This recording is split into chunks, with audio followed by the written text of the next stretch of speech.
Sebelum berbicara undang-undang, kita bicara dulu apa sebenarnya konsep gender.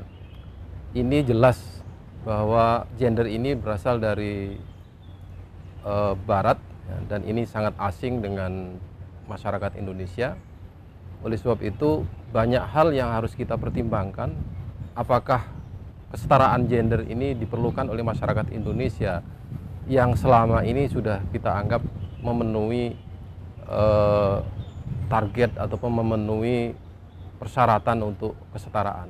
Itu satu. Yang kedua, apakah kesetaraan ini akan menggantikan konsep yang sudah ada di dalam agama-agama, ataukah itu mempunyai konsep yang sama?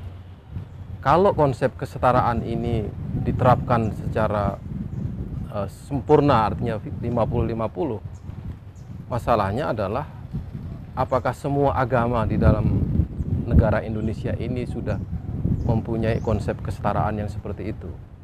Jika ini tidak dipertimbangkan, bukan hanya agama Islam yang akan menghadapi undang-undang ini, tetapi semua agama menjadi bermasalah dengan kesetaraan ini. Tidak ada pendeta wanita, tidak ada nabi wanita. Itu menjadi pertanyaan-pertanyaan yang aneh dan terdengar aneh oleh agama-agama. Konsep apa yang sebenarnya sedang ditawarkan ini berpulang kepada sejarah dari kesetaraan gender ini yang asalnya adalah feminisme. Feminisme adalah pemberontakan wanita-wanita di Barat terhadap kesewenang-wenangan laki-laki.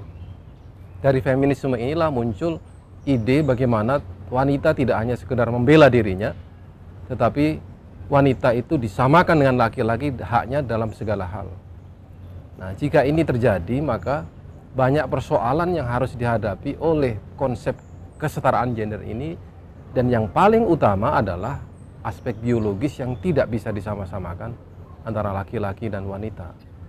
Di sini agama menjadi bertentangan dengan undang-undang ataupun konsep ini.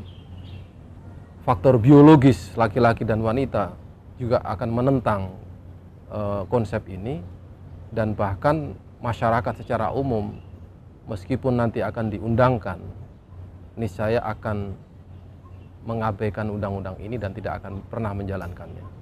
Memang ada masalah-masalah yang sifatnya budaya dan produk dari budaya ataupun konstruk masyarakat atau konstruk sosial.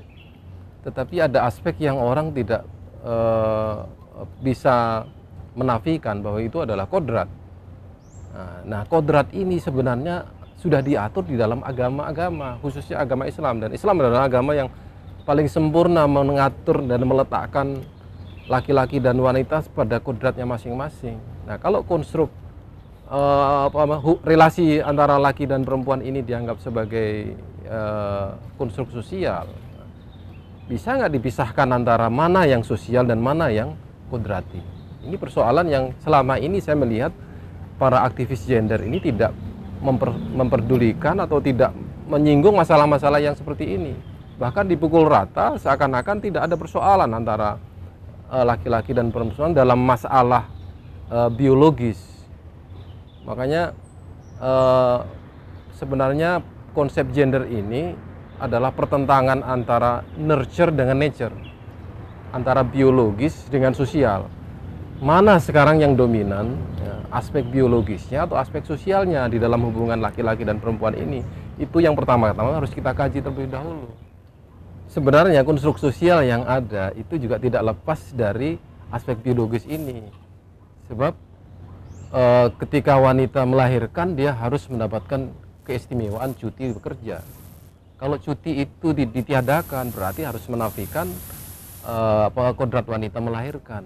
Menyusui anak juga tidak bisa kemudian dinafikan bahwa itu adalah kodrat wanita. Nah, kodrat wanita dan laki-laki yang berbeda ini ternyata mengkonstruk sosial, bukan masyarakat yang membuat konstruk sosial dengan mindsetnya mereka masing-masing.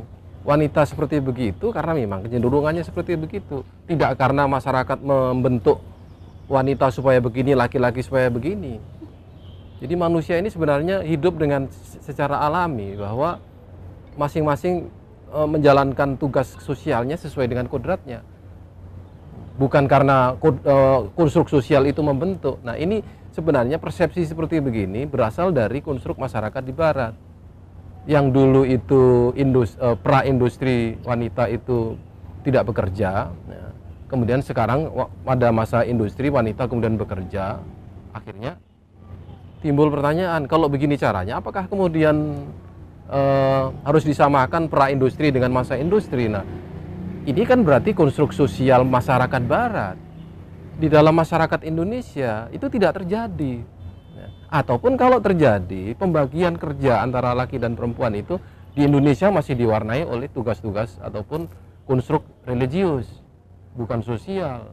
Dan kalaupun terjadi kasus-kasus di masyarakat yang itu melanggar kesetaraan ataupun berbeda dengan kesetaraan, itu tidak bisa digeneralisir bahwa wanita Indonesia memerlukan sebuah undang-undang yang menyamakan antara laki-laki dan perempuan. Itu persoalannya. Masalahnya begini, ide gender ini berkembang di negara, di dalam masyarakat yang sudah tidak mengenal wahyu. Jadi konstruknya memang konstruk yang murni dari masyarakat barat. Pada saat masyarakat itu melahirkan ide gender ini, ternyata juga ada sejarahnya bahwa wanita di dalam masa kegelapan atau di masa kekuasaan gereja itu mendapatkan perlakuan yang tidak positif. Perlakuan inilah yang kemudian melahirkan protes masyarakat terhadap institusi gereja ataupun terhadap laki-laki yang memang nampak sekali tidak setara. Nah, persoalan yang lebih runyam lagi adalah agama di sana tidak bisa menyelesaikan persoalan ini secara komprehensif. Nah, kalau kita melihat situasi seperti ini, berarti konsep ini adalah produk dari masyarakat barat yang tidak mengerti agama atau sudah meninggalkan agama, yang dari situ melahirkan sebuah konsep yang sudah tentu jauh dari agama. Nah, persoalannya ketika ini akan dijadikan undang-undang atau konsep ini ditawarkan kepada masyarakat beragama, khususnya masyarakat Islam, apakah orang tidak berpikir bahwa akan terjadi kerancuan-kerancuan baik dari sisi teologis atau sisi religius yang akan bertentangan pada setiap aspeknya.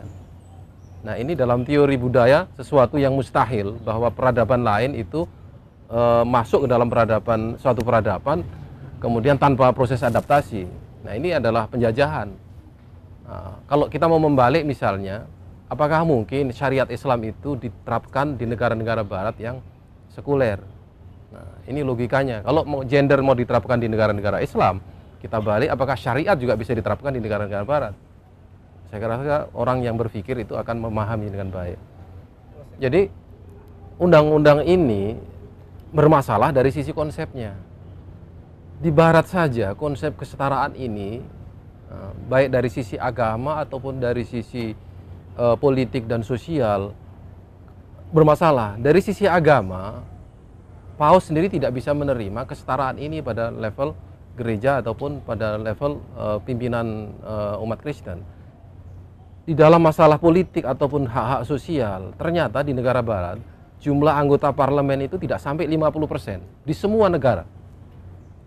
Apakah di Indonesia menargetkan 30% itu sudah cukup adil?